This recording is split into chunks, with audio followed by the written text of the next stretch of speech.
jalanmu tak terselami oleh setiap hati kami. Saudara yang dikasih oleh Bapak Yahweh, kita dalam pengajaran tentang Roh Kudus ya. Saudara ingat, kalau saudara perhatikan baik-baik pengajaran ataupun firman tadi ya, Yeshua adalah roh Bapak Yahweh sendiri, adalah firman itu sendiri yang dianugerahkan bagi kita, yang memberi contoh kepada kita supaya kita bisa melakukan firman itu dengan benar ya. Tetapi walaupun sudah ada contoh, ya tetap aja masih belum sempurna kita lakukan ya. Tetapi saya percaya Roh Kudus akan terus-menerus mengajar saudara dan saya, sehingga semua yang kita lakukan itu sesuai kehendak-Mu, kehendak Bapak Yahweh ya. Sebelum saya lanjutkan, kemarin kan ada sedikit perbedaan ya. Ketika kita baca di dalam 1 Samuel pasal ke-21 ayat ke-7, coba kita lihat.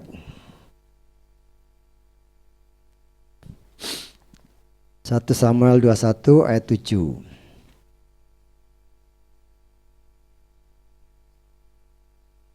Ya.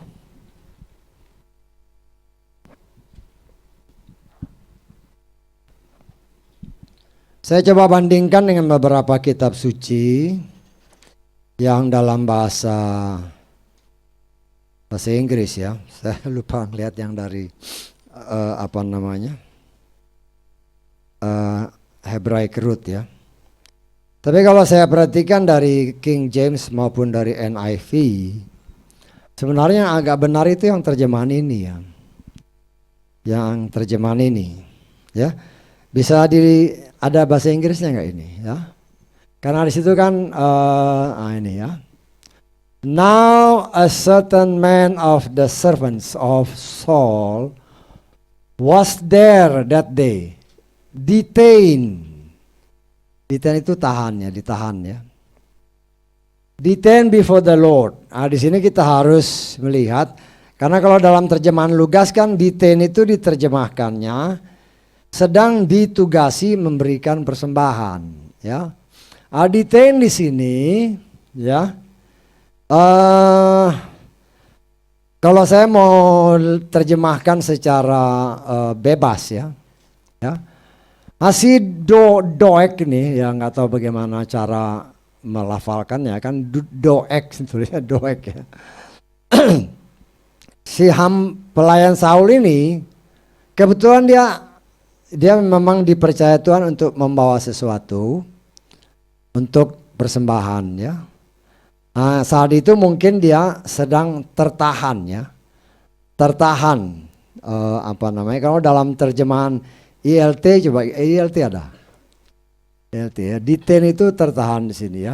Nah, di sini kan dari antara hamba-hamba Allah tertahan di hadapan Yahweh. Jadi mungkin dia nggak habis drop barang, dia nggak langsung pulang. Ya. Nah, jadi dia melihat si Daud. Ya. Jadi terjemahan yang Lugas ini justru kelihatannya yang kurang tepat sebenarnya. Ya.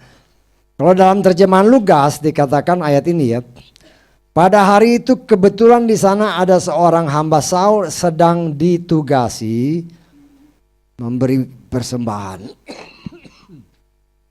Jadi kan beda. Ketika saya baca ini, saudara baca sana kan berbeda.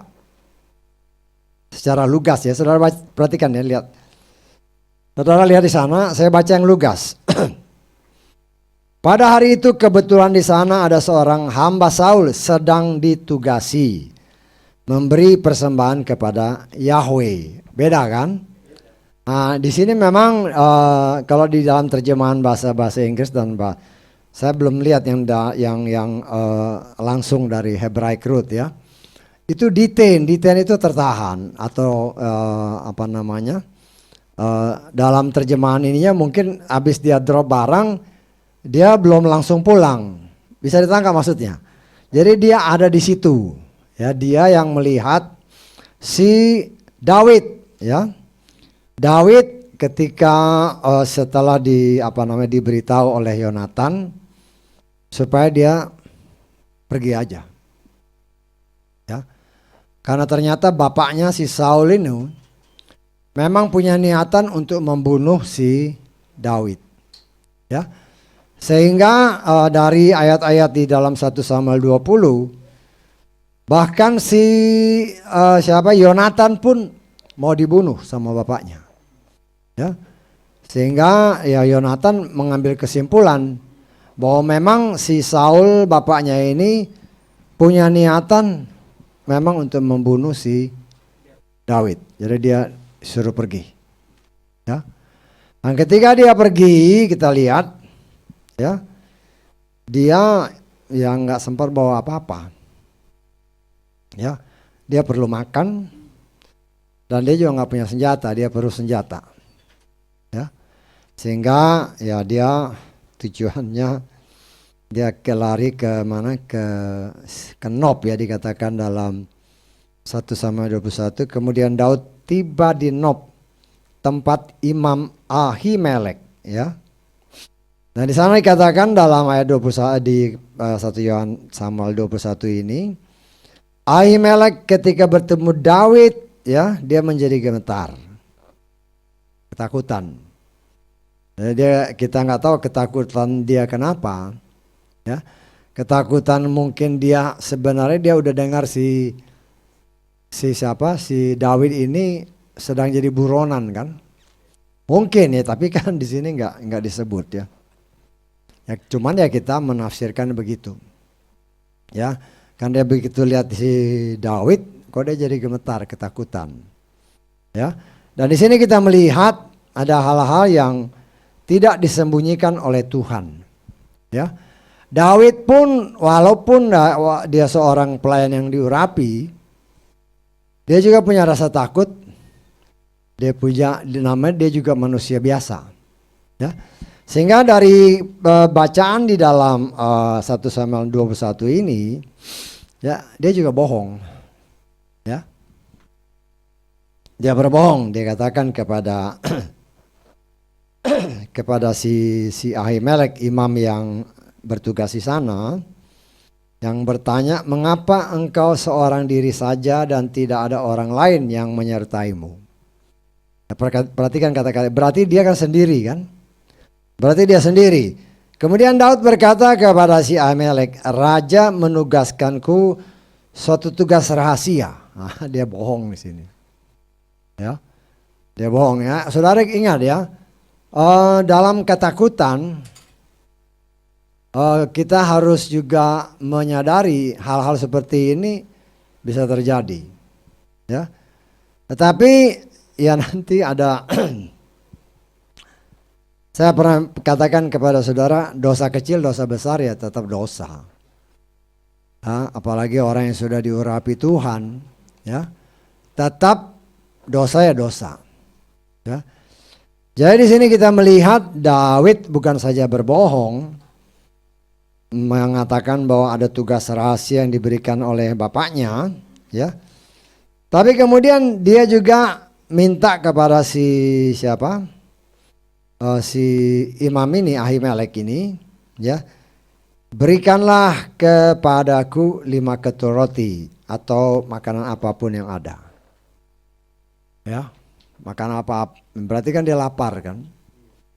Ya wajar-wajar aja, dia udah lari, dia lapar, ya. Dia nggak punya senjata, ya. Kalau dia punya senjata ya mungkin dia bisa cari makanan dengan senjata, ya. Padang pasir itu kan ada macam-macam makanan, ya. Tapi kita lihat di sini, ya, Daud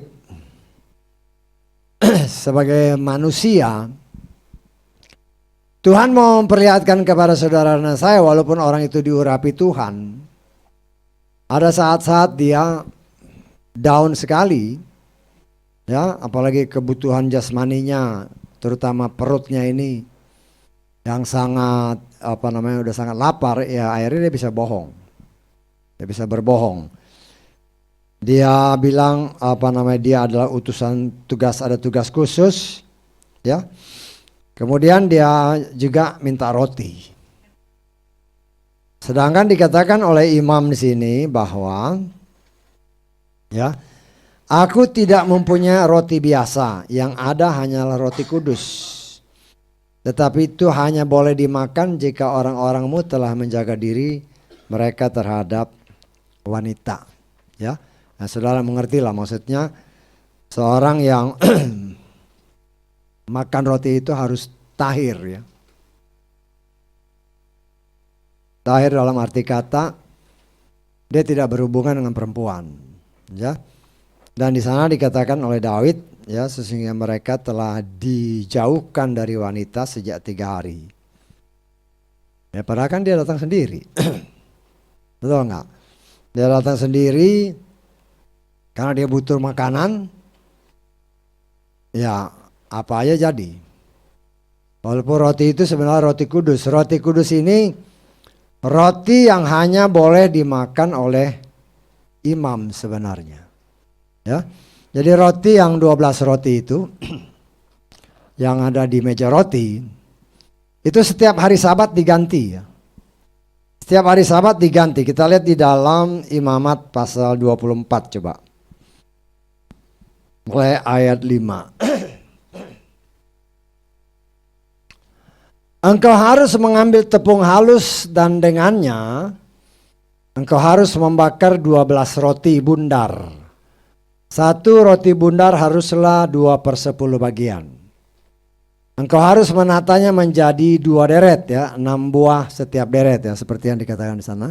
Itu kan 12 roti tapi disusun 2 deret, 6 di atas meja yang terbuat dari emas murni di hadapan Yahweh. Engkau harus menata di atas deretan itu kemenyan murni. Maka dia akan menjadi roti persembahan ingat-ingatan, suatu persembahan api-apian bagi Yahweh. Setiap hari Sabat, nah perhatikan, setiap hari Sabat, ia harus mengaturnya di hadapan Yahweh. Itulah suatu ketetapan perjanjian untuk selamanya dari pihak Bani Israel. Dan itu menjadi milik Harun dan anak-anaknya. Dan mereka harus memakannya di tempat yang kudus.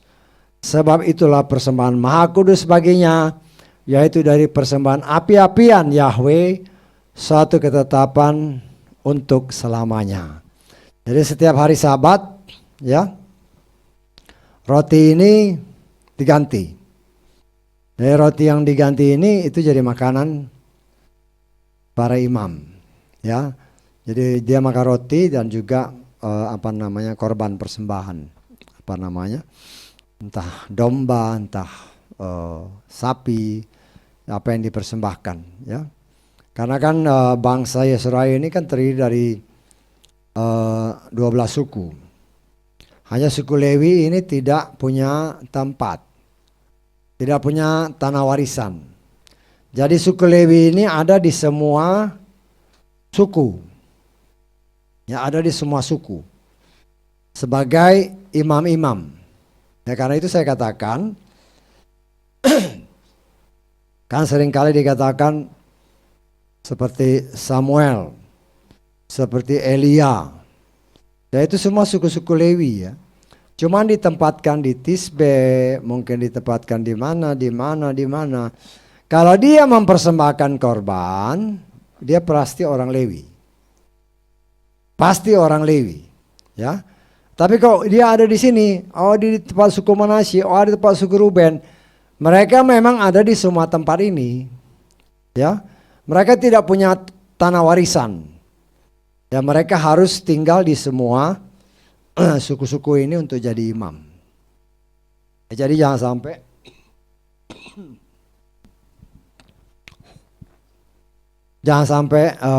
bingung. Ya, jangan sampai bingung. Kita harus ingat bahwa tugas keimamatan adalah tugas orang Lewi. Tapi kok ini ada di suku Manasye? Ya, itu itu memang tempat mereka terpencar-pencar ya. Kalau saudara nanti baca lebih dalam lagi, pembagian tanah warisan, suku Lewi nggak dapat. Ya, tetapi suku Lewi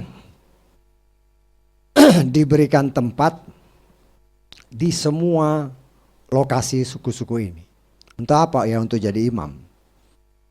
Ya, jadi jangan sampai terkecoh ya. Jangan sampai terkecoh. Nah, di sini kita melihat di sini bagaimana Tuhan memperlihatkan bahwa orang yang sekaliber Daud juga bisa bohong. Ya. Kenapa dia bohong? Karena dia lapar. Dia lapar, dia butuh senjata. Yang dia minta kan roti sama senjata. Nah, si Ahimelek bilang roti hanya roti kudus. Ya, tapi Ahimelek juga kasih tahu, kamu boleh makan ini asal jangan kamu menjamah perempuan. Ya, kenapa begitu? Ya itu aturannya begitu. Ya. Nah, Daud memang ya dia sendiri, namanya dia sendiri kan. Ya, dia makan. Ketika dikatakan ada senjata enggak? Ya, enggak ada senjata. Cuman ada pedang si Goliat yang dahulu kamu bunuh. Nah, itu akhirnya diminta oleh si Daud ya, dari Ahimelek. Dan dia sebenarnya memberikan tanpa prasangka buruk ya. Si Ahimelek dia memberikan tanpa prasangka buruk ya, roti kan ya wajar orang rapal dia kasih. Apalagi dia pikir ini kan mantu raja kan. Dia pikir ini panglima perang. Ya, apalagi dia bilang dia utusan khusus. Ada tugas khusus. Nah, tentu dia berikan dengan hati lapang. Nah, tapi disinilah kita lihat ya kebohongan Daud ya itu membuat malapetaka luar biasa bagi para imam ya. Sehingga ketika Daud itu datang ke sana ya si Doeg ini kan ngelihat ada si Daud di situ ya. Ada Daud di situ. Ya dia juga nggak tanya Daud, kenapa kamu di sini nggak? Dia nggak tanya. Cuma dia lihat, oh ini ada di sini. Ya. Sedangkan dia tahu bahwa Daud ini kan orang yang jadi buronan Saul. Ya. Nah, dia juga nggak ngomong sama Ahimelek, sama imam-imam itu. Nah di sini kita melihat bagaimana itu semua Tuhan izinkan terjadi. Ya Tuhan izinkan terjadi supaya kita juga melihat. Ya, apa yang Daud lakukan kalau itu tidak benar jangan kita contohi. Ya, ya bukan kita mau sok-sokan, enggak. Kita tahu kan artinya orang kalau dalam ketakutan bisa terjadi penyangkalan. Bisa tahu nggak maksudnya ya? Nah, jangan sampai kita menyangkali Tuhan. Ya Tuhan tidak mau kita menyangkali dia. Kalau kita menyangkali dia, wah kita firman Tuhan katakan kalau kita menyangkali dia maka dia pun tidak akan mengakui kita. Ya. Karena itu di sini kita diajar oleh Tuhan dalam 1 atau Matius pasal ke-8 ini. Pasal ke-10 ya. Ayat 32 kita lihat. Matius pasal 10 ayat 32. Semua orang yang mengakui aku di hadapan manusia, aku juga akan mengakui dia di hadapan Bapakku yang di sorga. Siapa saja yang menyangkal aku di hadapan manusia, aku juga akan menyangkal dia di hadapan Bapakku di sorga. Ya, di sini kita lihat kan. Daud karena lapar, dia bisa bohong. Dia bisa bohong. Ya. Karena dia butuh sesuatu, dia bohong. Nah, kita belajar dari sini. Ya. Nah, kita kan belum tentu lebih bagus, lebih baik dari Daud. Nah, tapi apa yang dialami Daud itu bisa aja juga kita alami. Dalam arti kata satu ketakutan besar, ya. Bisa aja kan mungkin karena masalah, ya, segala macam lah yang membuat kita rasa takut, akhirnya kita bisa menyangkali dia. Ya. Nah, di sini kita belajar apapun yang saudara dan saya hadapi, jangan sampai kita menyangkali dia. Kalau kita berbohong, berarti kita sudah menyangkali dia. Karena kebohongan itu kan sesuatu yang Tuhan tidak akan, karena itu kan dosa. Ya, bohong itu kan bertentangan dengan kebenaran. Yeshua adalah kebenaran. Kalau kita berbohong, berarti kita menyangkali dia. Ya, nah kita kan harus akui kan, ya kita ingat-ingatlah, jangankan sebulan, sehari berapa kali kita bohong. Pernah bohong nggak? Pernah kan, bohong kecil, bohong besar, ya bohong juga. Ya, ya kita tidak munafik ya. Saya percaya dari kita kecil, kita juga sudah sadar ataupun tidak sadar kita berbohong. Anak kecil kenapa dia bohong? Karena dia takut. Ya. Nah itu tanpa disadari, kan itu terus bertumbuh. Sehingga kebohongannya pun semakin hari semakin lebih pintar bohongnya. Ya. Nah, kebohongan yang semakin pintar ini dia anggap orang lain kan nggak tahu. Akhirnya jadi kualitas bohongnya semakin meningkat. Nah, hal-hal seperti itu yang sudah kita tahu, nah itu harus dibuang. Nah, kita juga yang tadinya bohong. Ya, mungkin tadinya sehari berapa kali bohong kan, ya dibuanglah. Sadar aja kan. Ya kita kan nggak bisa munafik. Kita bilang saya nggak pernah bohong ya. Pada saat kita ngomong nggak pernah bohong ya itu padahal itu udah bohong kan, betul nggak? Ya. Nah, hal seperti itu diajarkan oleh Tuhan lah. Ya, walaupun orang yang sekali berdawit sekalipun, kita diajar bahwa bisa aja terjadi penyangkalan karena sesuatu yang dialami.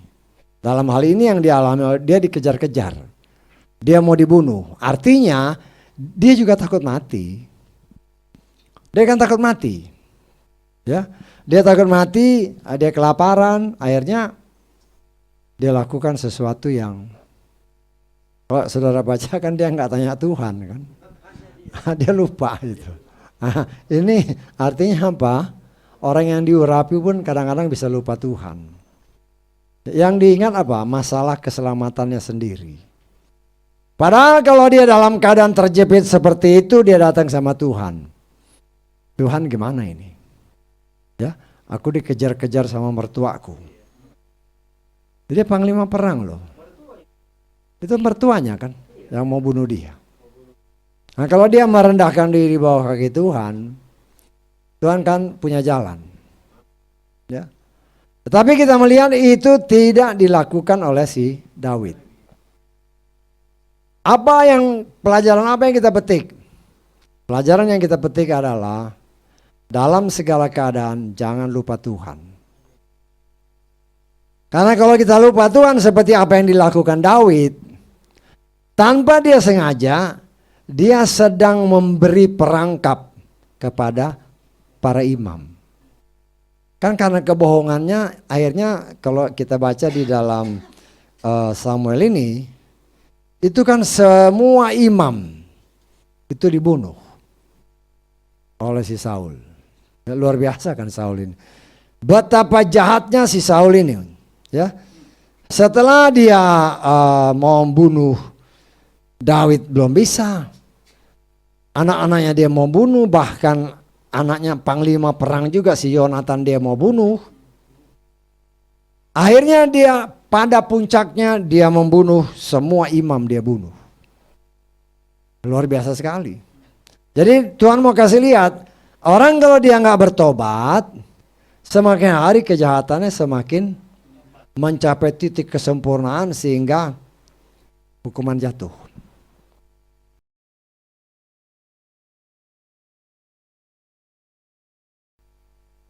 Si Ahimelek ini sebenarnya kan dia tahu bahwa roti itu berdasarkan ayat-ayat dalam apa namanya tadi kitab Imamat, itu kan roti kudus yang hanya boleh dimakan oleh imam. Tapi yang ngasih siapa? Yang ngasih kan si imam itu sendiri.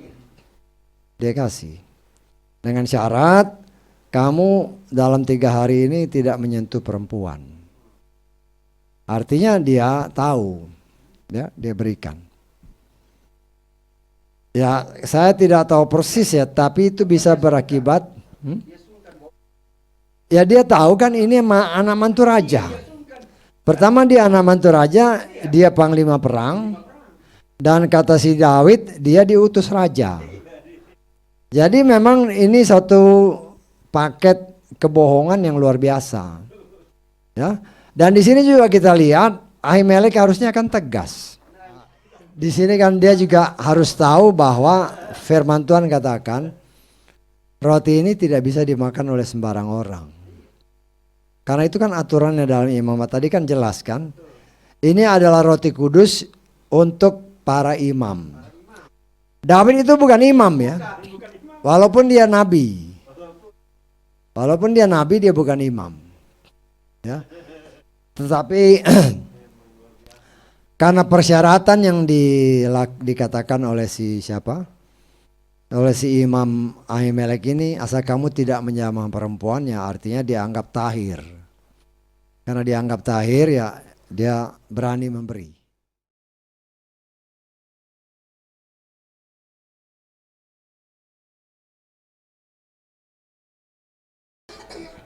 Oke, kita lihat di dalam Yosua pasal 2 ya. Pasal 2 ayat ke-8 ya, atau sebelumnya ada. Karena dia ini di ayat kedua, dari ayat pertama coba kita lihat ya. Yosua anak Nun mengutus 2 orang keluar dari Sitim untuk mengintai secara diam-diam seraya berkata, pergilah, periksalah negeri itu dan Jericho. Mereka pergi dan masuk ke dalam rumah seorang wanita, seorang pelacur dan namanya Rahab. Mereka menginap di sana. Hal itu dilaporkan kepada Raja Jericho dengan mengatakan, lihatlah, orang-orang dari Bani Israel semalam telah datang ke sini untuk menyelidiki negeri ini. Terus Raja Jericho mengutus orang kepada Rahab seraya berkata, bawalah keluar orang-orang yang telah datang kepadamu itu, yang telah masuk ke dalam rumahmu. Mereka telah datang untuk menjadi seluruh negeri. Wanita itu telah membawa kedua orang itu dan menyembunyikan mereka. Dan berkata, memang orang-orang itu telah datang kepadaku, tetapi aku tidak mengetahui dari mana mereka berasal. Ya, terus sesungguhnya ketika gerbang hendak ditutup pada malam hari, orang-orang itu pun pergi keluar. Aku tidak tahu kemana mereka telah pergi. Kejar mereka cepatlah, karena barangkali kamu dapat menyusul mereka. Namun dia telah membawa mereka naik ke atap rumah, menyembunyikan mereka dengan batang jerami yang telah diatur di atas atap. Ya. Dan orang-orang itu mencoba mendapatkan mereka di jalan Yordan. Di jeram-jeram mereka menutup gerbang setelah para pengejar itu pergi mengejarnya. Nah, sekarang maksudnya bohong gimana? Apakah itu dosa gitu kan? Kita harus ada hikmat ya. Karena ini perintah Tuhan kan.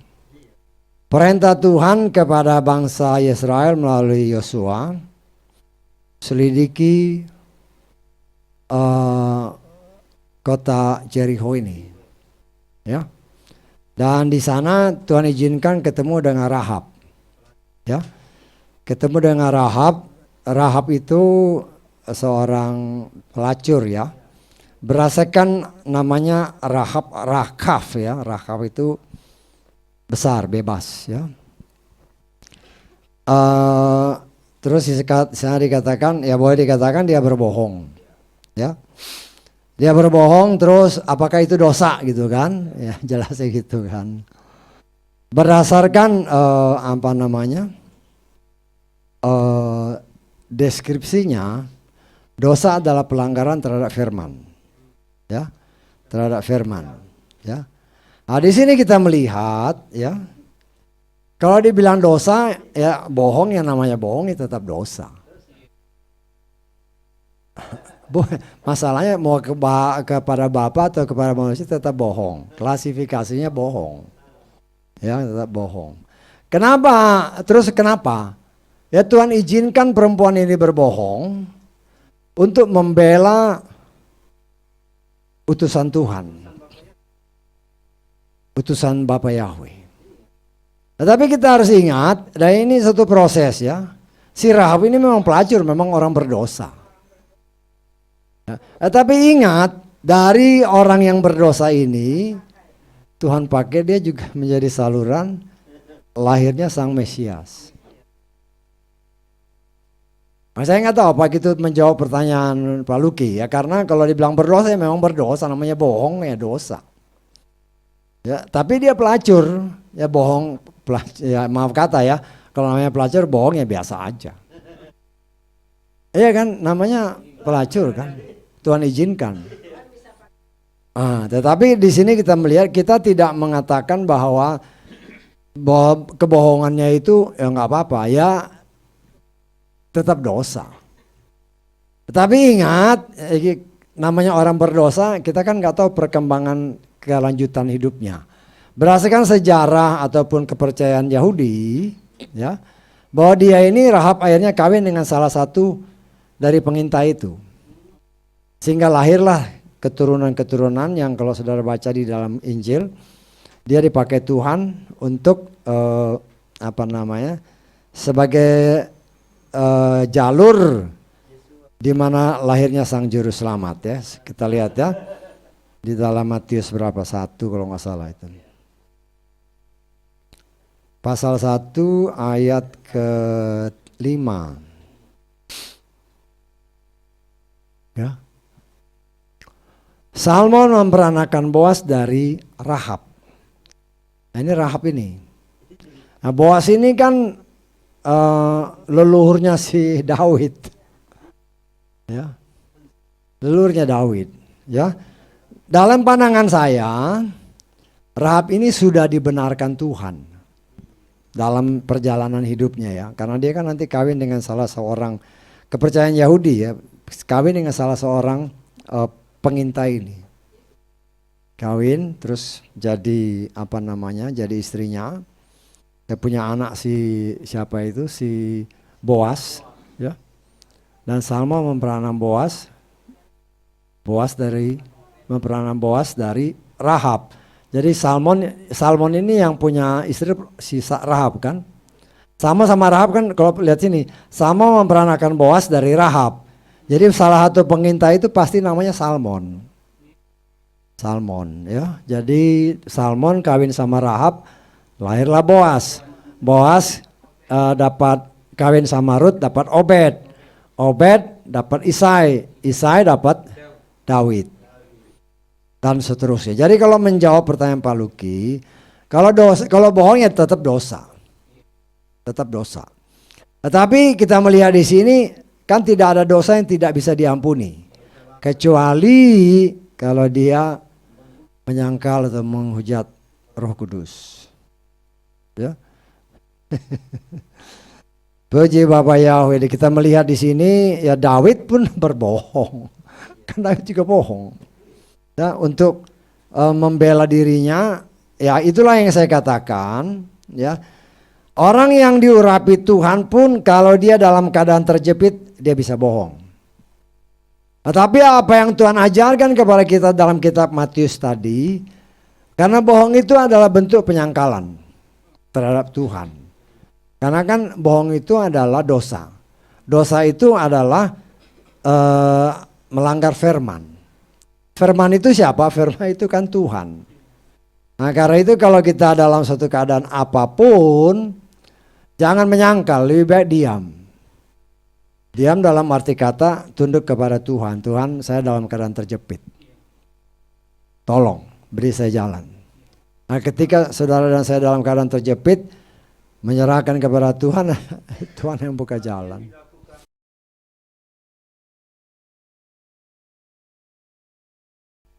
Hikmat itu kan, hikmat dalam arti kata, hikmat itu yang kita percaya adalah Yeshua. Tadi kan, tadi hikmat bukan hikmat ya. Dalam Amsal pasal 3, hikmat ya. Takut akan Tuhan adalah permulaan dari hikmat. Hikmat itu kan wisdom.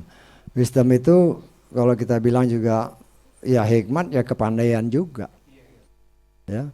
Nah di sini ya kalau kita menyangkal hikmat ya berarti menyangkal Yeshua. Karena dia itu sendiri adalah firman, dia sendiri adalah hikmat itu sendiri. Ya. Tapi kan kita juga harus lihat ada hikmat yang dari atas, hikmat yang dari bawah, yang mana yang dimaksud sekarang. Kan semuanya ada kaitannya. Kemarin waktu Pak Jimmy khotbah kan ada, ingat nggak? Saya nggak tahu saudara ingat. Saya kan ingat yang khotbah ada hikmat dari atas, ada hikmat dari bawah. Ya beberapa kali kan. Dan ini juga ada pemberitaan masalah seperti itu. Hikmat dari atas, hikmat dari bawah. Kita harus bisa nilai. Ya. Karena itu kita perlu firman ya.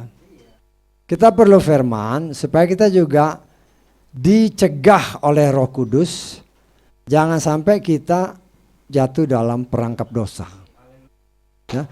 Kadang-kadang kita sudah terperangkap dalam dosa, membuat kita karena kita tidak mau bertobat semakin dalam terjerumus dalam dosa. Oke, di sini kita lihat ya bahwa akibat kebohongan si Daud ya, tanpa dia sadari ya ada orang yang melihat dia. Ya. Ada orang yang menyaksikan dia ada di sana. Ya. Dan tanpa disadari orang-orang ini pun bisa menjadi alat untuk menjebak si Daud.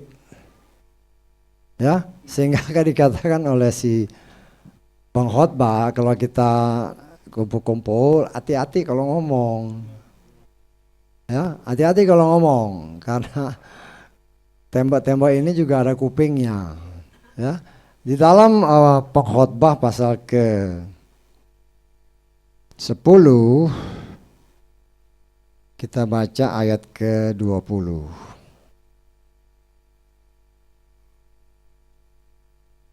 Juga janganlah menista raja dalam pikiranmu. Janganlah menista orang kaya di dalam kamar tidurmu. Karena burung di langit akan menyampaikan suara itu, dan segala yang bersayap akan memberitahukan perkara itu. Ya artinya kalau di medsos ya jangan, saya enggak, mungkin sebagai imbauan aja, saudara boleh baca tapi jangan melibatkan diri dengan itu, bahaya ya.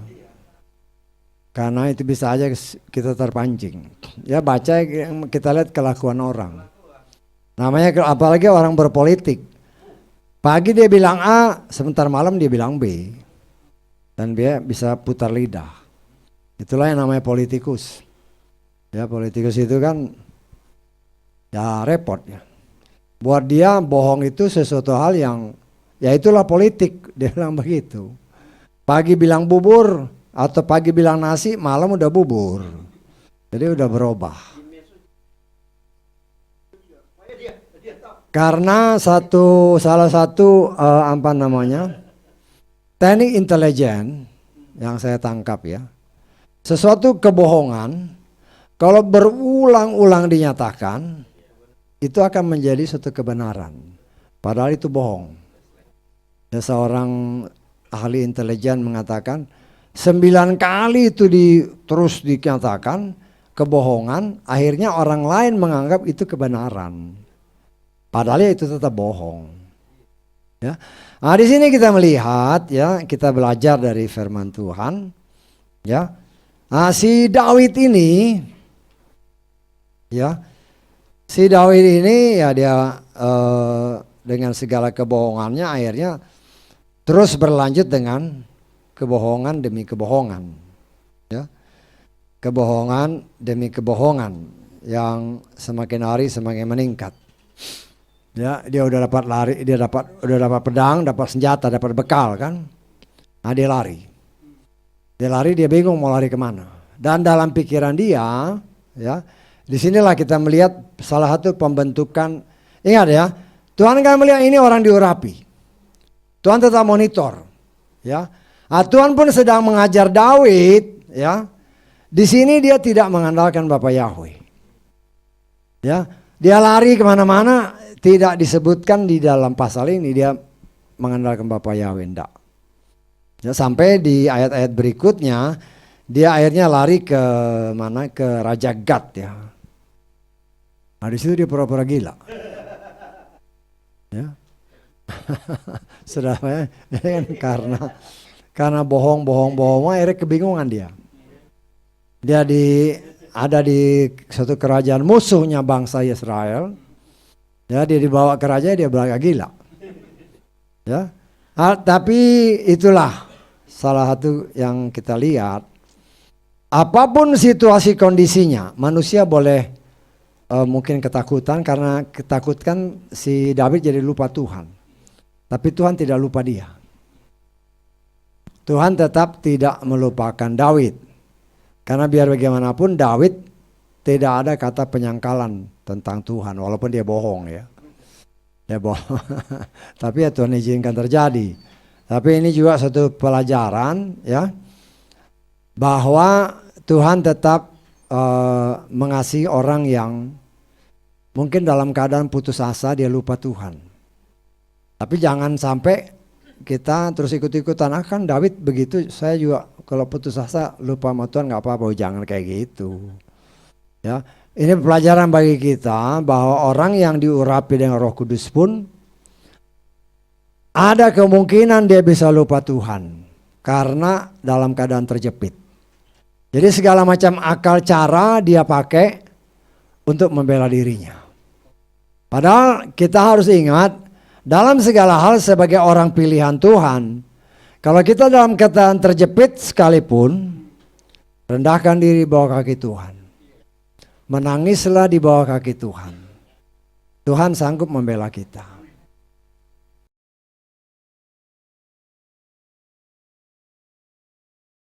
Oh, dia melakukan sesuatu ya dia tahu lah.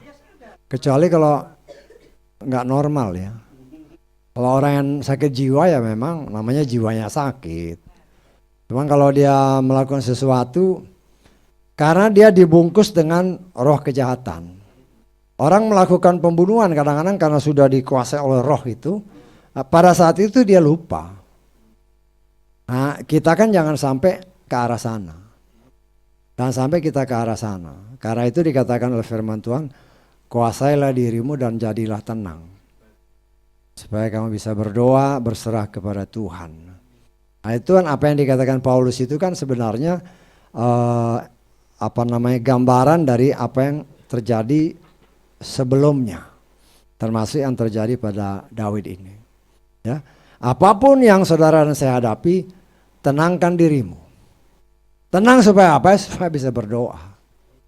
Nah, ketika kita bisa berdoa, kita bisa menyerahkan permasalahan kita. Dan ketika kita menyerahkan semuanya, percaya bahwa pada saat itu dia bertindak. Ya. Dan di sini kita melihat akhirnya ya Daud seperti orang gila. Dan ya memang namanya dia sendiri, akhirnya ketakutan. Iya. Ketakutan kan. Karena ketakutan segala macam cara. Ya segala macam. Ya, kalau dia belagak enggak seperti orang gila, dia mati. Karena dia kan termasuk musuh nomor 1 Raja Gad.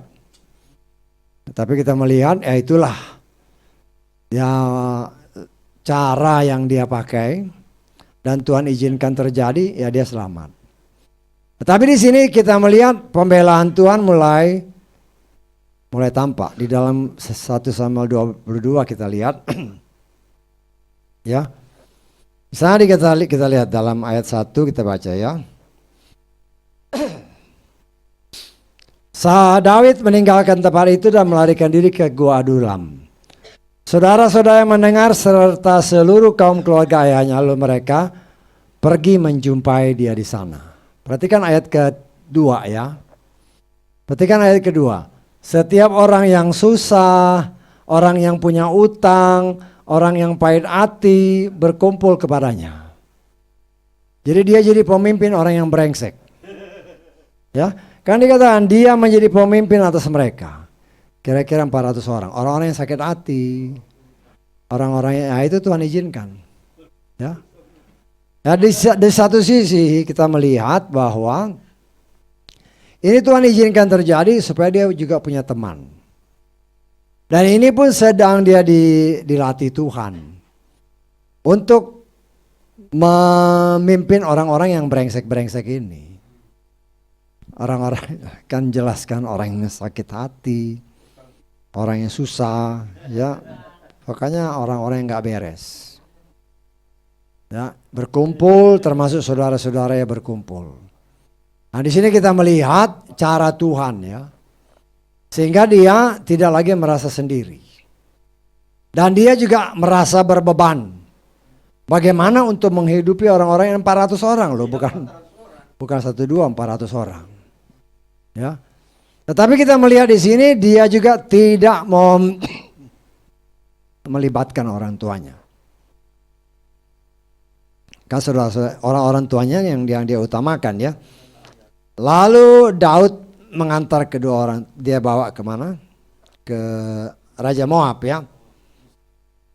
Izinkanlah ayahku ibuku tinggal bersamamu. Artinya karena orang tuanya udah tua kan. Isai ini ditaruh sana. Dia percayakan kepada Raja Moab. Ya. Nah, di sini kita melihat, ya, kalau orang tuanya udah di situ kan dia paling sedikit rasa tenang. Sehingga dia mau lari kemana-kemana, ya tetap dalam keadaan tenang. Dan satu hal yang kita lihat di sini, dia merasa yakin bahwa orang tuanya bisa aman di sana karena si Saul tidak akan cari ke sana.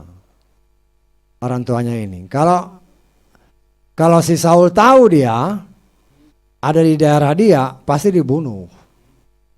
Pasti dia bunuh, ya. Nah, tetapi kita melihat di sini, ya, itulah cara Tuhan. Tanpa disadari oleh Daud, Tuhan tetap membimbing dia dengan cara Tuhan. Dan dia sekarang tidak lagi sendiri, dia punya teman-teman. Walaupun teman-teman ini orang-orang boleh dikatakan sebagian besar orang yang brengsek, ya. Tetapi di sini dia diberi kesempatan juga untuk melatih orang-orang ini untuk bisa perang. Karena nanti orang-orang ini kan dipakai dia untuk berperang bersama dia. Dia jadi semacam gerombolan gitu kan, yang menguasai daerah-daerah tertentu. Sehingga nanti kalau kita lihat dalam perjalanan hidupnya dia menyelamatkan orang-orang di sekeliling situ.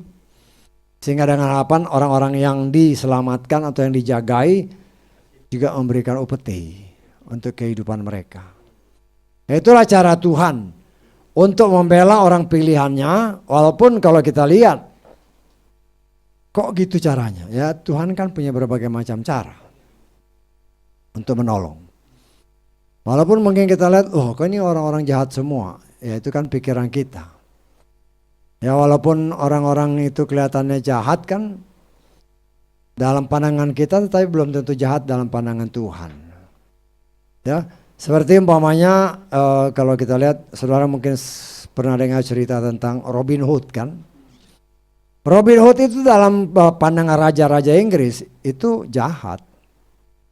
Ya, tetapi kita melihat di dalam pandangan rakyat dia itu pahlawan. Karena dia merampok di sini, sebagian dia kasih rakyat. Jadi dalam pandangan rakyat dia itu pahlawan. Tapi dalam pandangan pemerintah dia jahat. Jadi bagaimana kita melihatnya aja. Kalau kita yang lihat, pandangan kita pasti nggak sempurna. Tapi kalau cara pandang Tuhan, ya Tuhan kan kadang-kadang dia izinkan sesuatu terjadi untuk kebaikan bagi orang yang dikasihi dia. Kan ada tertulis kan, Bapa Yahweh bekerja dalam segala sesuatu.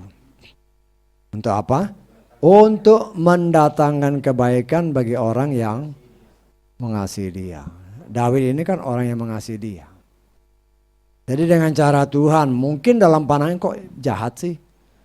Ya, Tuhan kan punya berbagai macam cara untuk menolong orang pilihannya. Ya, kita nggak bisa menilai itu jahat atau baik.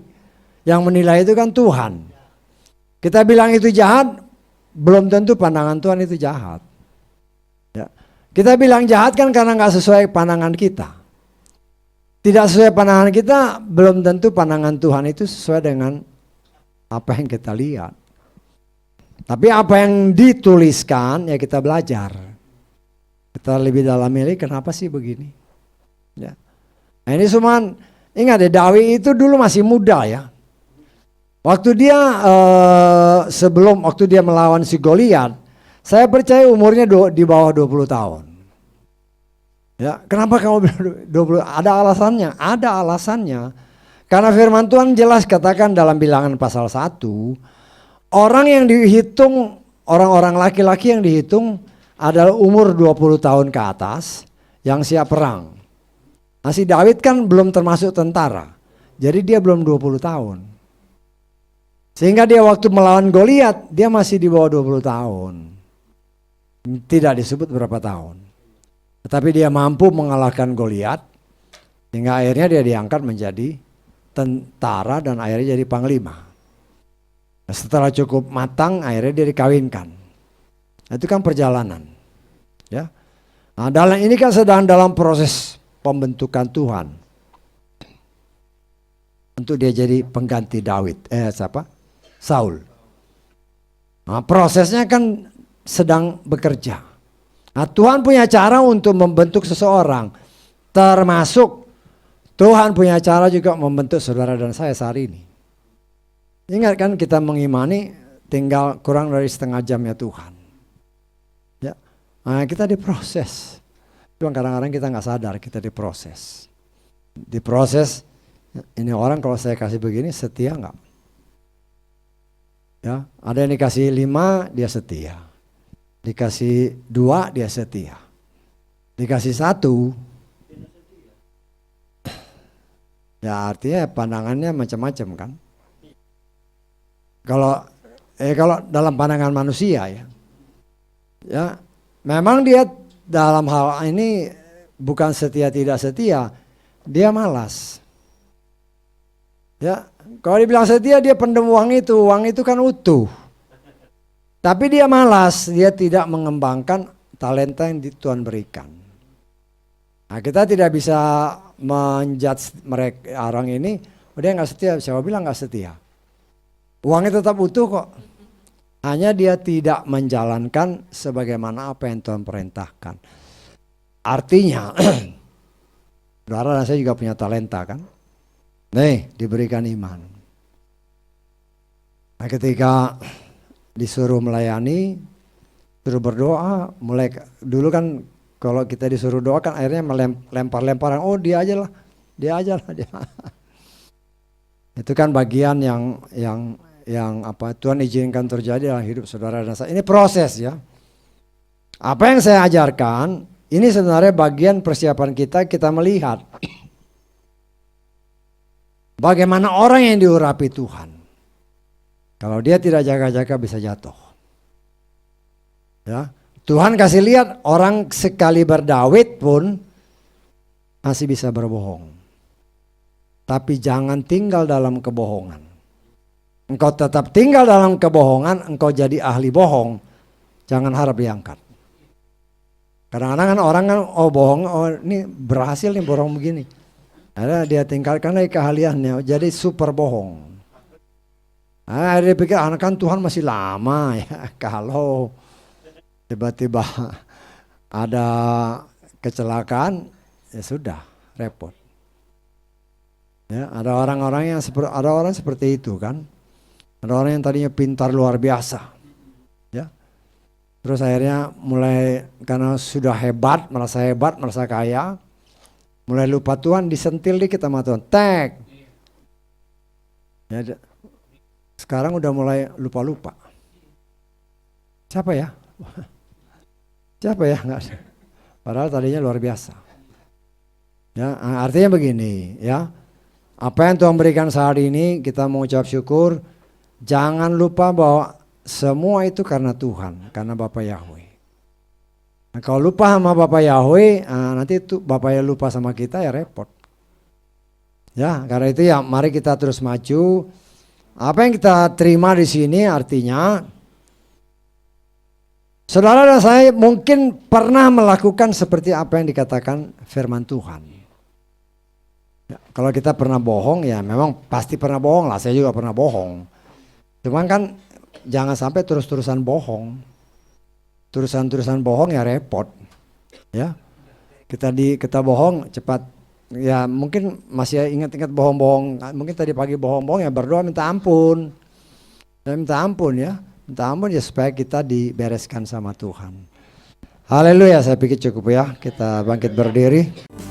Menyertamu sempurna, rancanganmu penuh damai, aman dan sejahtera, walau di tengah badai. Ingin ku selalu bersama, rasakan keindahan hati kehadiran. Sekali lagi katakan